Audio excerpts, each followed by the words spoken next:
Hey everybody, it's Charlie from Daily Motor, and for those of you who claim there are no affordable cars anymore, I present to you the Buick Envista.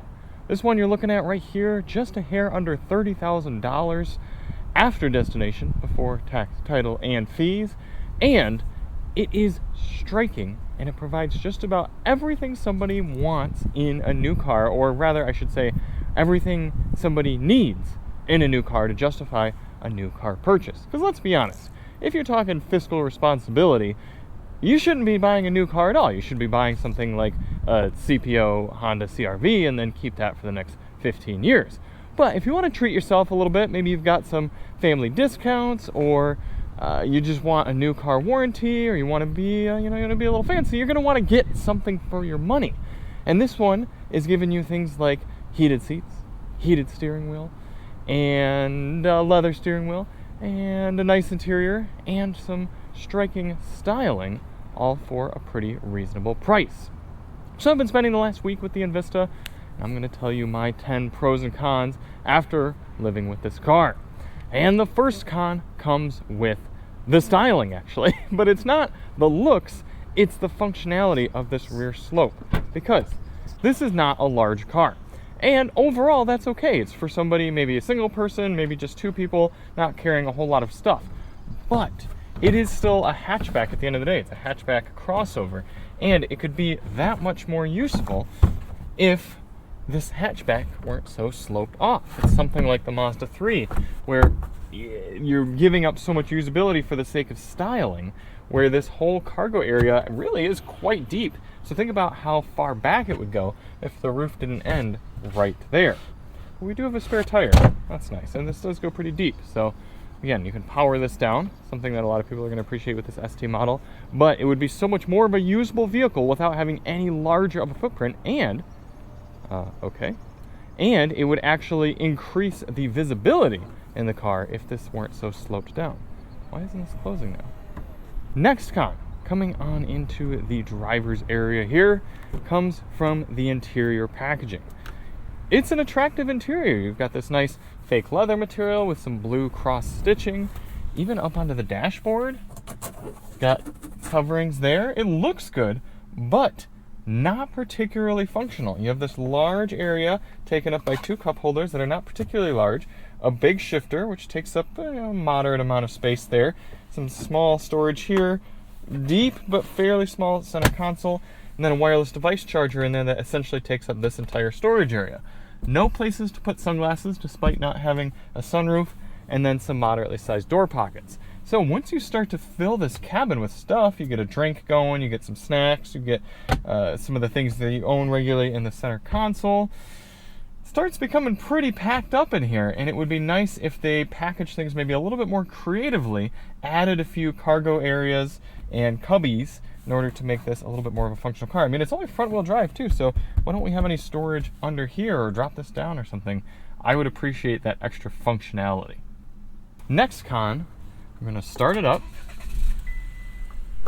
bring that little 1.2 liter turbocharged inline 3 engine to life, and act as though I'm hopping in, heading out for the morning, grab the shifter, pull it down, and it goes all the way into L. I know this is going to sound super, super minor, but I don't like cars that shift all the way down into L, past D. Because again, all right, go into park.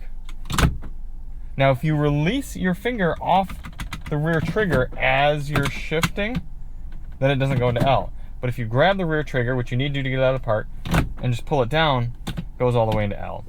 Super minor, I get that, but frustrating nonetheless. Next con, rear visibility. It's huge C-pillars back there, absolutely huge C-pillars, and for a car that other than that is fairly easy to drive and look around and use, frustrating that rear visibility is so hampered. The next con is something that I noticed right away with this car. The visibility of the aspects of the screens. And I don't remember this being an issue with the Chevy Trax, so it must just be how GM has chosen to make these screens look, the different elements in them. But you see, it's a bright sunny day, got kind of a dark interior here. it's not easy to see everything on the screen. Yes, you can see the big white font for the digital speedometer decently, but you gotta look kind of hard to see down, okay, what's my fuel level at? Looking over here, okay, if I want to reach up and touch Apple CarPlay, it's not much contrast to those gray icons on the dark screen. They could do one of two things. They could either make the screens themselves brighter, or they could simply make the elements in the screens have higher contrast and stand out a little bit better. So again, something not a huge deal, but something I noticed right away driving the Envista. The last con is the fuel economy. This isn't a very fuel efficient car considering the small engine, again 1.2 liter inline 3, and the relatively small footprint of the car. It's not all-wheel drive, and it's not very large, not very powerful. Kind of a shame that we're only getting mid-30s. I think in our fuel economy test of the Chevy Trax, which is virtually identical to this car, we got something like mid to low 30s. That's not very impressive these days. Coming back here static for my pros. And overall, I do quite like the Envista. And the first pro comes from this styling. There are so many people who see this car and they go, oh my gosh, what is that? That is a cool looking car. In fact, Alyssa, my wife, pulled up into the driveway coming home from work the other day when this car had gotten delivered. She saw it from the back and she thought, oh man, what is that? That's pretty cool. Is that some sort of European car? Especially because Buick has redesigned their logo to be a little bit more sleek and got rid of that circle, so it's not immediately recognizable as a Buick. And she thought, oh, that's pretty cool. And then she looked at it more closely. She's like, oh my gosh, it's a Buick. And then my mother, who's more or less in the market for a new car, very much likes the styling and the pricing, but also the styling of this as well. And hopefully Lamborghini doesn't watch this, but if you all haven't realized, this car looks surprisingly similar to a Lamborghini Urus upon initial impression. In fact, I really hope I have the photo, and if I do, I'll put it right here. But I was at an intersection while filming months ago, and an Envista and an Urus were parked next to each other. And you gotta admit, there is a similarity there. So I like the way that this looks. It's a shame that the rear slope back loses functionality, but other than that, I think it's a great looking car. And in this black ST model, one of the very few that I would be okay with black painted wheels. Next, the rear seat room.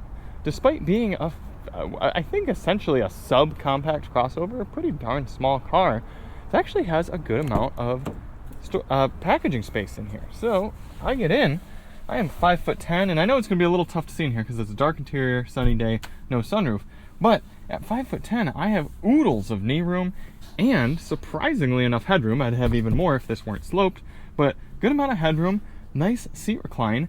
And we had our rear-facing Duna car seat in here without me having to adjust my seat.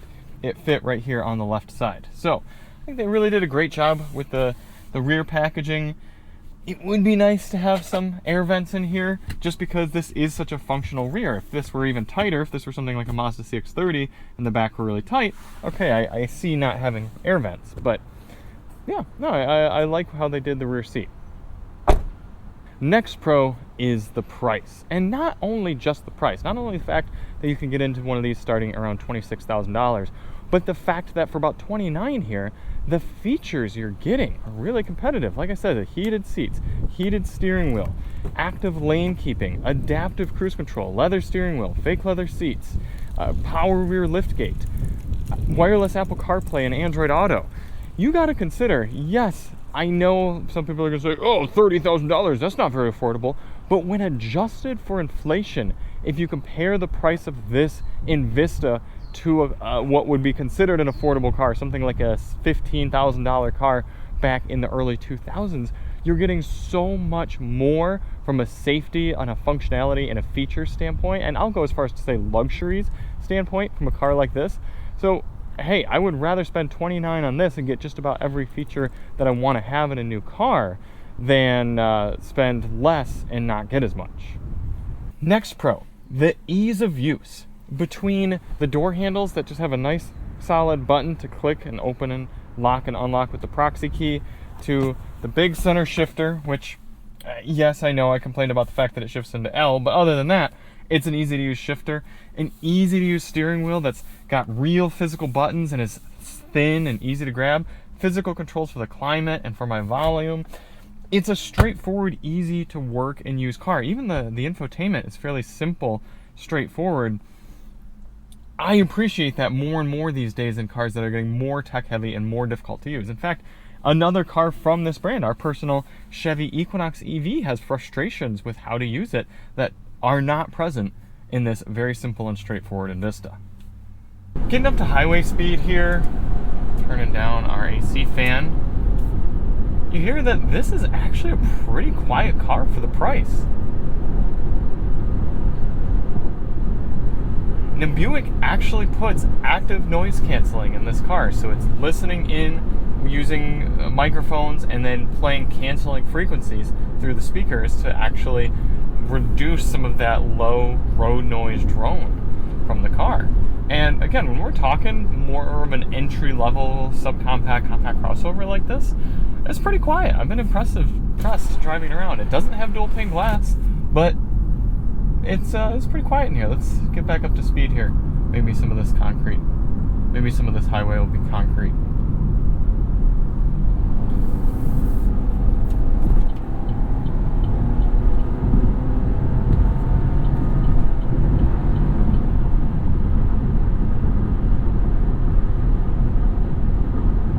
Yeah, again, fairly quiet for the price point.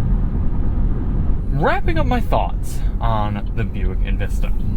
I was a fan of its cousin, the Trax, or we really ought to say sibling. I mean, they're very, very similar. And I'm a fan of the Envista. The new car market needs more cars like this that simply give you what you need and not anything else than these overly priced, overly feature-heavy cars that are creeping up $35,000, $40,000, $45,000, $50,000. No, give us good, simple, reliable transportation here starting around $25,000. That is what most people need. Now, some people are going to come in and be like, oh, the 1.2 liter turbo is not going to be very reliable. Okay, so maybe you have issues with it after 60,000 mile powertrain warranty runs out. How difficult is it going to be to work on a little 1.2 liter engine in this car? Parts are going to be affordable. Labor is going to be simple and easy. It's not like you're dealing with something large and complex, hybrid elements in here, no CVT.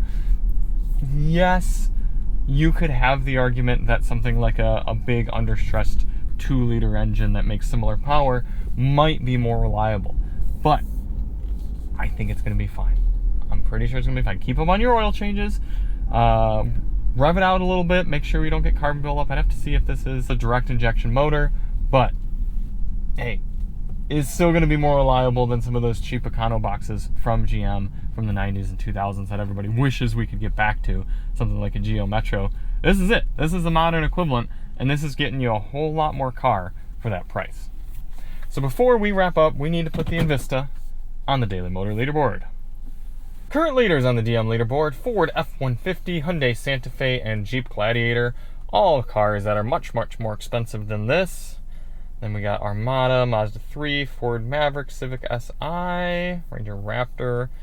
I know where this is going. This is coming up here into 9th place, behind the Ranger Raptor and above the Crown Signia. I think if the Crown Signia were just a little bit more affordable, it would leapfrog this, but again, this is a top 10 car for me for 2025. It's something that, yes, isn't going to be as exciting to drive as that Mazda over there, but it's simple, straightforward, looks cool, gives you some cool features, and doesn't break the bank. So thank you all so much for watching. If you do want to see more on the Envista, check the link below. We've got an infotainment breakdown, a sound system review, and if you want to see what sort of fuel economy you would get, just check the Trax review, and we'll see you on the next one. I'm Charlie from Daily Motor, and as always, drive on.